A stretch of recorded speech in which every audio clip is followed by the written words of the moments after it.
नाट्य तरंग। आज के इस कार्यक्रम में हम आपको सुनवाने जा रहे हैं डॉक्टर सिद्धनाथ कुमार का लिखा नाटक यात्रा का अंत।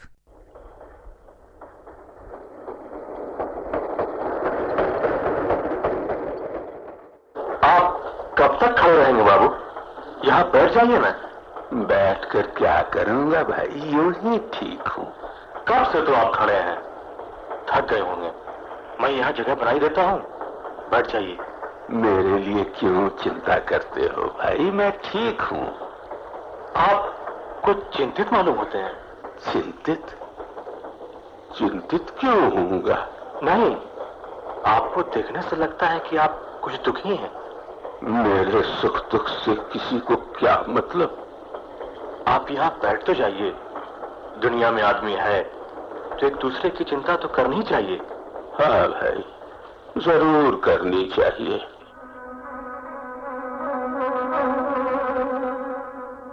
तुम मेरी चिंता न करोगे तो कौन करेगा बेटे, कौन करेगा?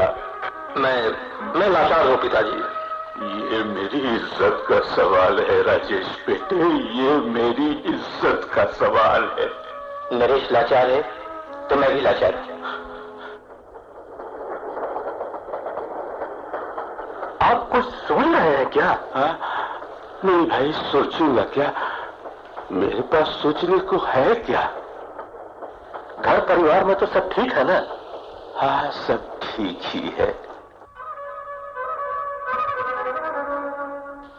क्या कह रहे हैं आप?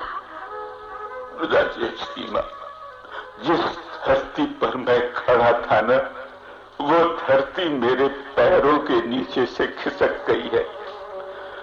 मैं कैसे खड़ा रहूं यहाँ, जहाँ धरती दरक गई हो, दीवारें दरक गई हो, जिंदगी दरक गई हो, वहाँ राजेश की माँ मैं नहीं रहूंगा, मैं नहीं रहूंगा।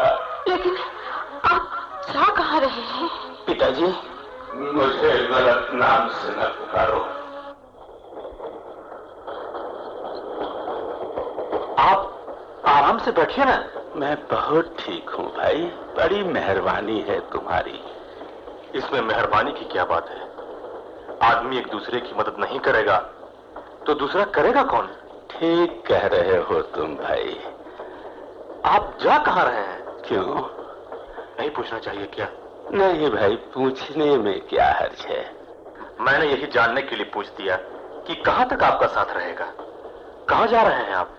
यही तो नहीं मालूम है मुझे। क्या कह रहे हैं आप? सच ही तो कह रहा हूँ भाई। जानता तो बतलाने में हर्ज ही क्या था। मैं खुद नहीं जानता कि मैं कहाँ जा रहा हूँ, बस चला जा रहा हूँ, चला जा रहा हूँ।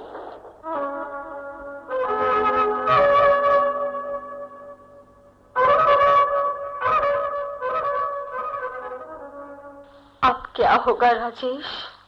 यही तो मैं भी सोच रहा हूँ माँ। सिर्फ सोचने से कुछ नहीं होगा बेटे। मैं अपनी ओर से कुछ उठा नहीं रख रहा हूँ माँ। मैं पिताजी की खोज में पूरी कोशिश कर रहा हूँ। मैंने रेडियो से सूचना प्रसारित करा दी है, अखबारों में सूचना निकलवा दी है, पुलिस में भी रिपोर्ट लिखा दी है और संबंधियों को भी लिख दिया है। लेकिन ये सब करने से क्या होगा? दूसरा और मैं क्या करूं? तुम जो कहो मैं सब करने को तैयार हूं। मेरी समझ में कुछ आता है कि कहूं? तुमने पहले कुछ नहीं सोचा। मैं क्या जानता था कि ऐसा हो जाएगा? मैंने नहीं सोचा था कि पिताजी इस तरह एकाएक घर से चले जाएंगे। सोचा तो मैंने भी नहीं था बेटे, लेकिन अब सोचती हूँ तो लगता है कि वैसी स्थिति में वे कर क्या सकते थे। उन्होंने किस विश्वास के बल पर कृष्णा की शादी तय की थी, लेकिन उनका वो विश्वास ही टूट गया तो वे क्या करते? मैं क्या कहूँ माँ, मेरी तो कुछ समझ में नहीं आता। तुम क्या कहोगे राजेश? अब तुम क्या कहोगे? तुम्हारे पिताजी ने किस उम्मीद और अरमान से बेटों को पढ़ाया लिखाया, योग्य बनाया।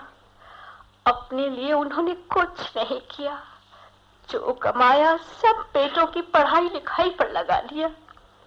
ये कभी नहीं सोचा कि अपने बुढ़ापे के लिए भी कुछ बचा कर रखना चाहिए। मैं सब कुछ जानता हूँ माँ, सब कुछ जानता हूँ। यह सब कहने की जरूरत नहीं है।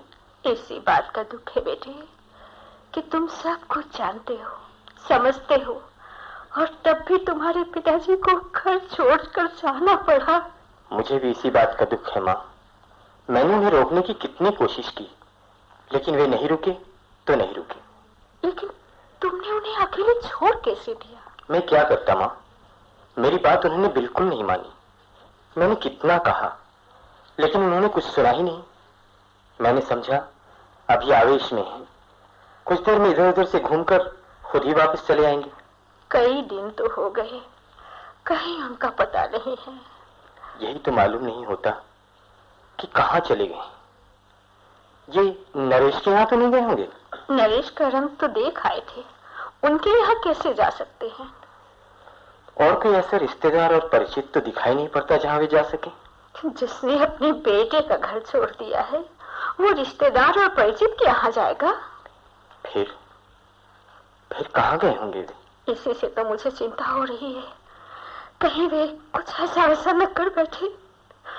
मैं क्या करूंगी, कैसे रहूंगी? तुम चिंता न करो माँ, पिताजी का पता जरूर लगेगा, वे जरूर लौट कर आएंगे। तुम उन्हें नहीं जानते बेटे, वे बड़े जिद्दी स्वभाव के हैं।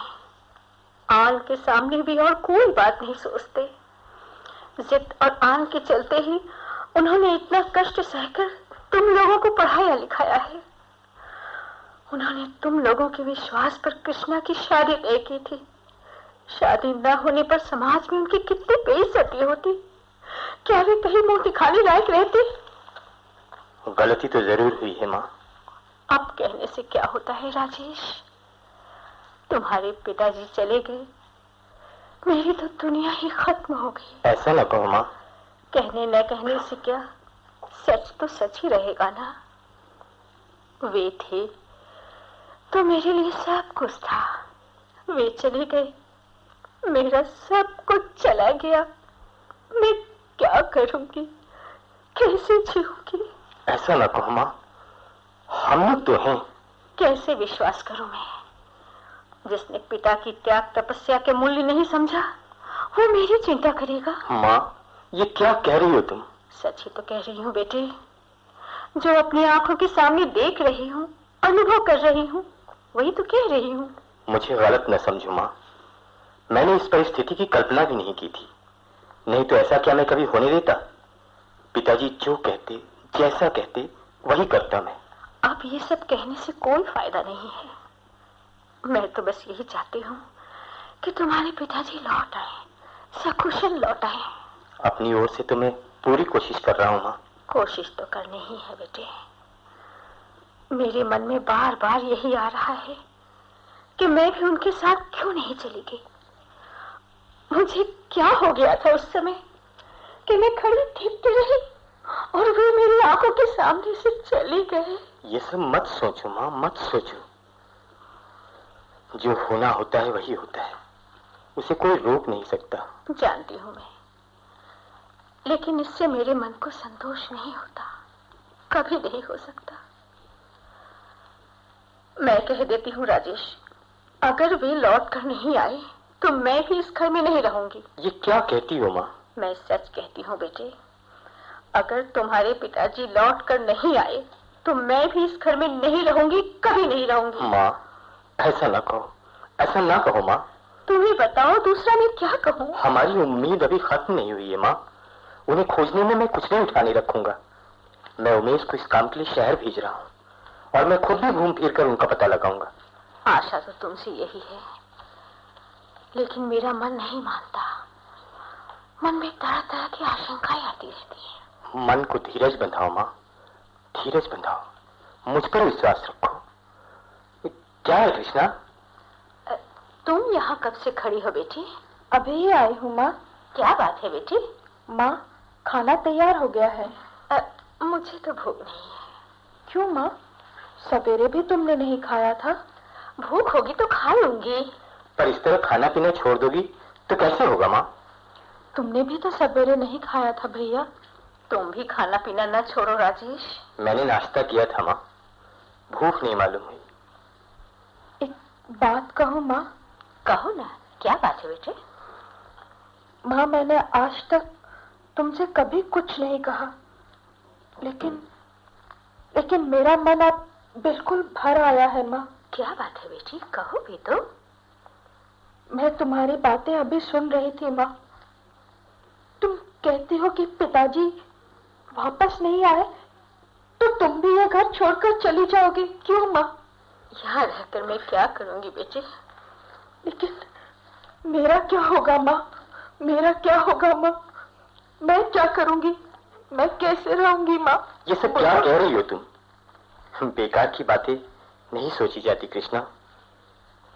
ये बेकार की बातें नहीं है भैया, जिंदगी की असलियत है। मेरे मन में शुरू से ही बेचैनी रही है और पिताजी के जाने के बाद मेरी बेचैनी और बढ़ गई है भैया। बार बार मुझे लगता है कि जो कुछ भी हो रहा है उसकी जड़ में सिर्फ मैं ही हूँ। ये सब नहीं कहते बेटी, ये सब नहीं कहते। क्या करूं माँ? मुझे बताओ मैं क्या करूं? मुझसे अब रहा नहीं जाता माँ।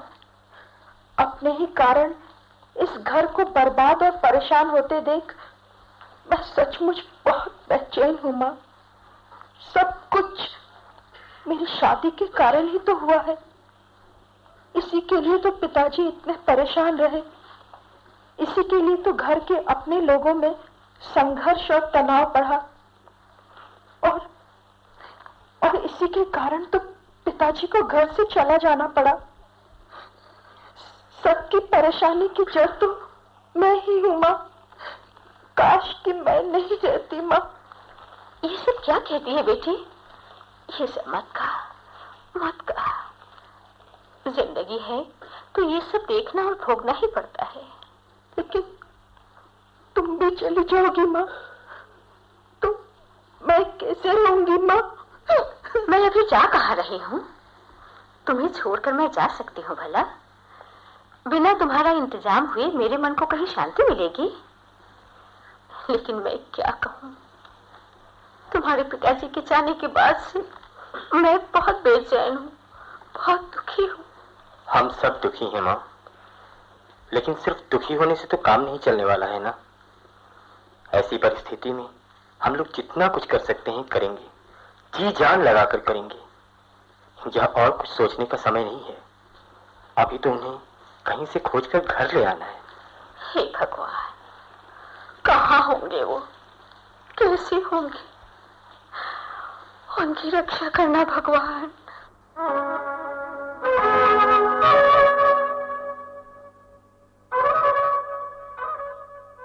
ये एकाएक क्या हो गया भैया? तुम सब कुछ जानते हो नरेश। मैं तो उस दिन रेडियो से सुनकर एकाएक सम रह गया। मुझे अपने कानों पर विश्वास ही नहीं हुआ। तभी आपका तार मिला। हाँ, मैंने सोचा शायद तुम्हारे यहाँ गए हो। नहीं, मेरे यहाँ नहीं गए। मैंने तार का जवाब दे दिया था। हाँ, मिल गया है। लेकिन आखिर ये हुआ कैसे? क्या कहकर गए थे? कैसे गए यहाँ से? तुम्हारे ही कारण ये सब हुआ और तुम मुझसे पूछते हो ये हुआ कैसे? मेरे कारण हुआ? मेरे कारण वे घर छोड़कर चले गए? दूसरा क्या? मैं कुछ समझ नहीं पा रहा हूँ भैया। तुम सब समझते हो नरेश। मैं कुछ नहीं समझता भैया। तुम इतने सरल होते तो आज ऐसी बात ही नहीं होती। मुझ पर कोई बड़ा इल्जाम मालूम होता है।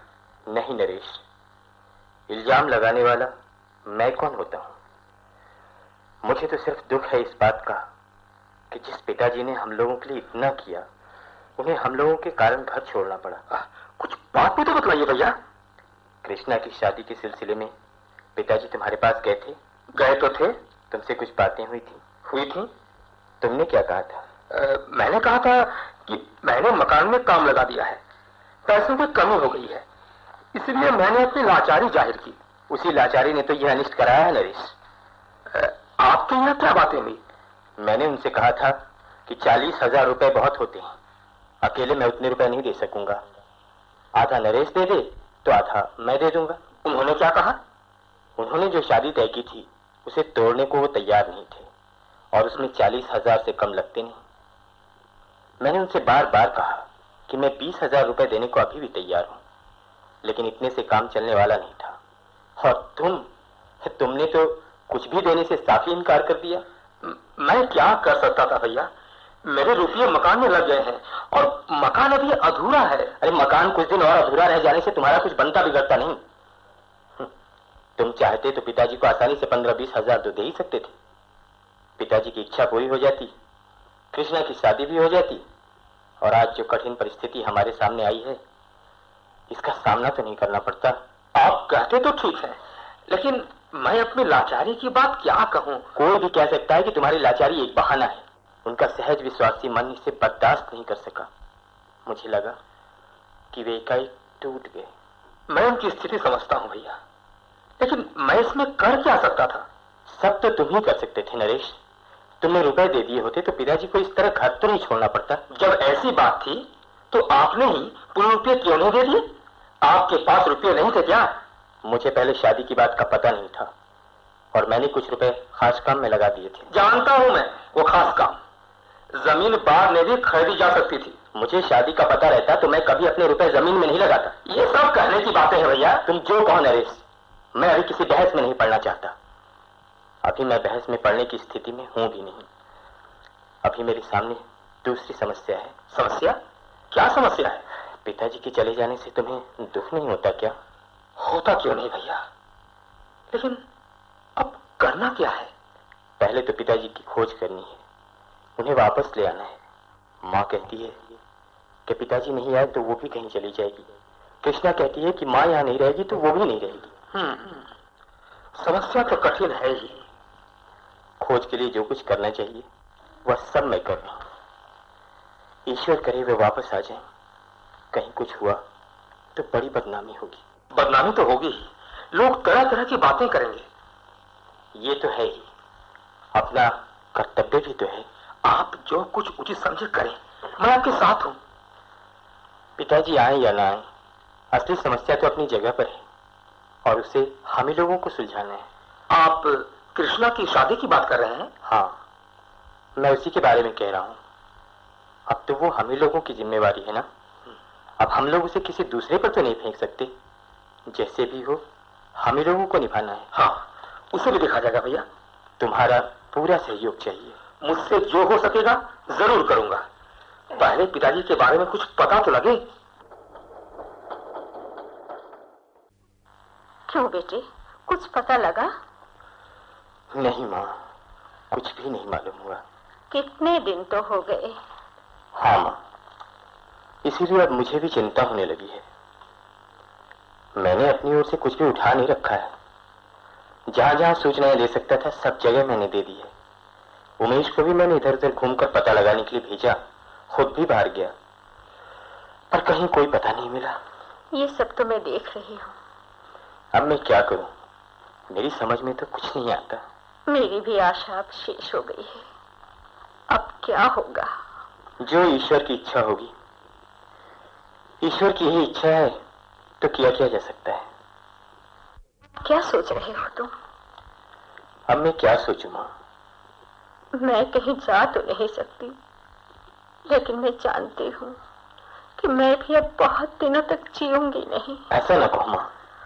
अब मैं क्या करूंगी बेटे? अब जिंदगी में मेरे लिए रह क्या गया है? अब मुझे चिंता है तो सिर्फ कृष्णा की। उसके लिए चिंता न करो माँ, उसके लिए हम लोग हैं। किसी तरह उसकी शादी हो जाती तो मैं निश्चिंत हो पाती। मरती भी तो शांति से मरती। यह मत कहो माँ, कृष्णा की शादी होगी और अच्छी जगह अच्छी तरह होगी। लेकिन उनकी इच्छा तो पूरी नहीं होगी बेटे। जो इच्छा उनके मन में थी, जिसके कारण उन्होंने घर छोड़ दिया, वो तो पूरी नहीं होगी। होगी क्यों नहीं माँ? कृष्णा की पूरी जिम्मेवारी हम लोगों पर है। हम लोग उसे सुखी देखना चाहते हैं। मैं तो चाहूंगी कि जो शादी तुम्हारे पिताजी ने तय की थी वही हो। तुम जो कहोगी वही होगा माँ। इतना आसान है बेटे? है क्यों नहीं? इतने रुपए लगेंगे। हम लोग खर्च करने को तैयार है माँ। फिर तो वही समस्या आएगी कि आधा नरेश दे, आधा तुम दोगे। मैंने नरेश से बातें की है। क्या कहता है वो? कहता है जितना उससे हो सकेगा जरूर देगा। और उससे कुछ ना हो सका तब? नहीं माँ, इस बार वह ऐसा नहीं करेगा। मुझे अब किसी पर विश्वास नहीं होता। नरेश क्या कहता है, क्या करेगा, नहीं कहा जा सकता। पिछली बार उसने ठीक मौके पर इनकार कर दिया था। पर इस बार ऐसा नहीं होगा माँ। वह कुछ नहीं देगा तब भी शादी होगी। कौन करेगा इतना खर्च? क्यों, मैं करूँगा। सचमुच? एक बार मुझसे एक गलती हो गई है माँ, मैं उस गलती को दोहराना नहीं चाहता। तुमने अच्छी तरह सोच लिया है? हाँ, सोच ही लिया है। और बहू से पूछा है तुमने? पूछना क्या है माँ, मैं जो कहूँगा उसमें उसे एतराज नहीं होना चाहिए। चाहिए तो नहीं, लेकिन उसकी राय जरूरी है बेटे। वो भी तो इस घर में है। ठीक है, कहती हो तो पूछ लूंगा। अपने पिताजी के बारे में भी पता लगाते रहना। हाँ माँ, मैं निश्चिंत नहीं बैठा हूँ। तुम क्या सोच रही हो कमला? सोचना क्या है? पिताजी का तो कोई पता नहीं चला, लेकिन उनकी इच्छा किसी तरह पूरी होनी चाहिए। कैसी इच्छा? कृष्णा की शादी की। हाँ, शादी तो करनी ही है। माँ कहती है कि जो शादी पिताजी ने तय की थी वही होनी चाहिए। उसमें तो बहुत रुपये लगेंगे। हाँ, रुपए तो लगेंगे ही। आएंगे कहाँ से? उपाय करना पड़ेगा। क्या उपाय करेंगे आप? अरे उपाय क्या शहर के लोग करने आएंगे? हम ही लोगों को तो करना है ना। वही तो पूछ रही हूँ मैं। उपाय सीधा है, हम लोगों को ही सारे रुपए खर्च करने पड़ेंगे। क्या सब रुपये आप खर्च करेंगे? तो दूसरा कौन करेगा? और नरेश? फिर तुमने वही पुराना सवाल उठाया। सवाल तो उठाना ही पड़ता है। जब दोनों भाई कमाने वाले हैं, समर्थ है, तो बहन की जिम्मेदारी दोनों पर है। और उनमें से कोई एक अपनी जिम्मेवारी ना समझे तब? समझेगा क्यों नहीं, उसे समझाना पड़ेगा। और यदि वो समझने से इनकार कर दे तब परिस्थिति के अनुसार काम करना पड़ेगा। नरेश आधा देता है तो ठीक है, हमें आधा देने में कोई एतराज नहीं, लेकिन अगर वो बिल्कुल हाथ खींच लेता है तब तो हमें सोचना पड़ेगा। और क्या सोचना पड़ेगा? हमें ही जब शादी तय करनी है तब हम अपनी शक्ति के अनुसार करेंगे। कहीं ऐसी जगह करेंगे जहाँ कम पैसे लगे। ओफो, यह संभव नहीं है कमला। पैसे कहीं कम नहीं लगेंगे। पिताजी ने कुछ सोच समझकर ही शादी तय की थी। वे कृष्णा की शादी अच्छे लड़के से करना चाहते थे। हम उनकी इच्छा नहीं पूरी कर सके तो वे घर छोड़कर चले गए। अब हमें कम से कम माँ की इच्छा का तो ख्याल करना है। ख्याल करने का ये मतलब तो नहीं है कि हम अपने बच्चों के भविष्य का ख्याल न करें। अपनी 3 बच्चियां हैं, अपना मुन्ना है, इनके भविष्य को भी तो देखना है। भैया भैया भैया, ये क्या हो गया भैया? क्या हो गया? क्या हुआ क्या नरेश? चल कर देखिए तो भैया, कृष्णा ने आत्महत्या कर ली है भैया। पंखे से छोड़ गई है। तूने क्या किया बेटी? तूने क्या किया? तूने क्या किया? मैंने कभी सोचा भी न था कि ऐसा होगा। तुमने चिट्ठी देखी है नरेश? कृष्णा ने लिखा है। मेरी प्यारी माँ, जब तुम मेरा निर्जीव शरीर हवा में झूलता देखोगी तब तुम्हारी जो हालत होगी उसे सोचकर मैं कांप उठती हूँ माँ।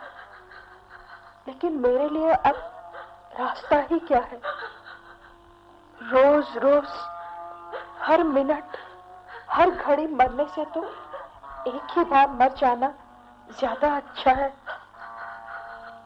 मैं तुमसे बार बार कहती रही हूँ माँ कि मैं इन परिस्थितियों से ऊब गई हूँ माँ। अब मुझसे सहा नहीं जाता। सिर्फ मेरे कारण पूरा घर परेशान है। मेरे कारण पिताजी घर से चले गए। मेरे ही कारण तुम हमेशा चिंतित रहती हो। मेरे ही कारण माँ मेरे भाइयों में इतना तनाव है। मैं नहीं रहूंगी तो चारों ओर शांति हो जाएगी। माँ मैं जानती हूँ मौत किसी समस्या का इलाज नहीं है, लेकिन मुझे रास्ता नहीं सूझता माँ। देखो मैं दहेज के लिए रुपए नहीं कमा सकती। मैं दहेज मांगने वालों से ये नहीं कह सकती कि रुपए मत मांगो। मैं अपने भाइयों पर दबाव नहीं डाल सकती माँ कि वे मेरे लिए त्याग करें। मेरे मन में ये बात बार बार आती है माँ कि मैं लड़की क्यों हुई माँ, क्यों लड़की हुई। लड़का हुई रहती तो पूरे परिवार के लिए समस्या तो नहीं बनती। मेरी माँ, तुम्हें दुख तो जरूर होगा माँ, लेकिन मैं कर क्या सकती हूँ। अब मुझसे ये जिंदगी सही नहीं जाती माँ, अब मुझसे ये जिंदगी सही नहीं जाती माँ।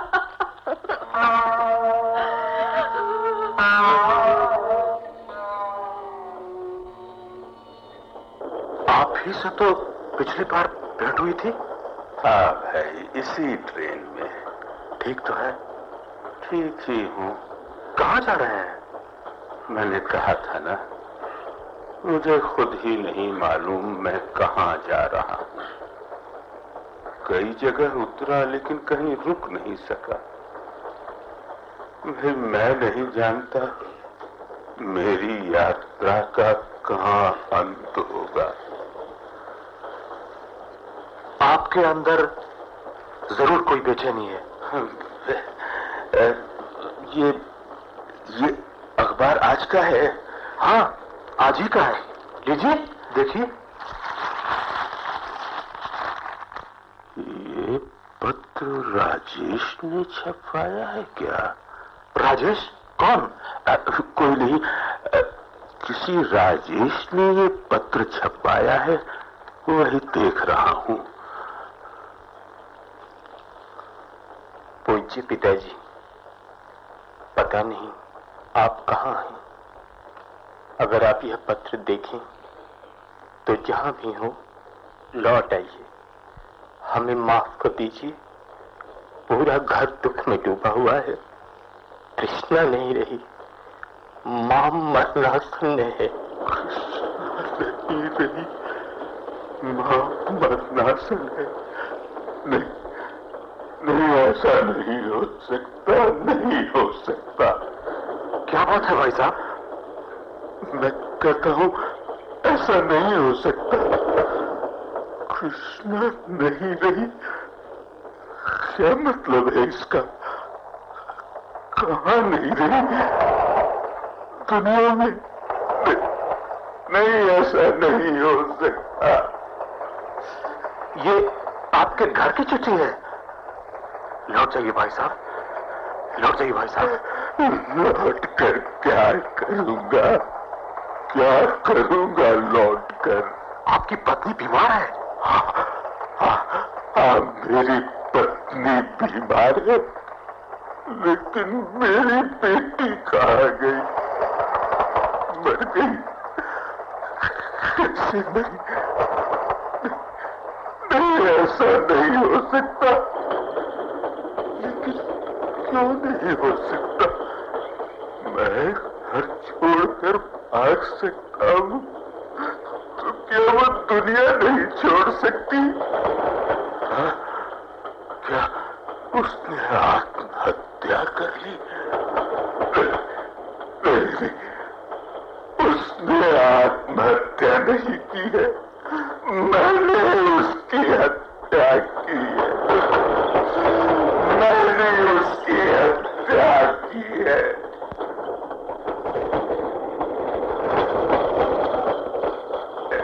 लौट जाइए भाई साहब, लौट जाइए भाई साहब।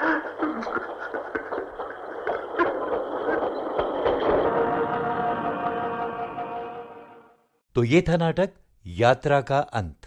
इसके लेखक डॉक्टर सिद्धनाथ कुमार, निर्देशन किया M.S. बेक ने।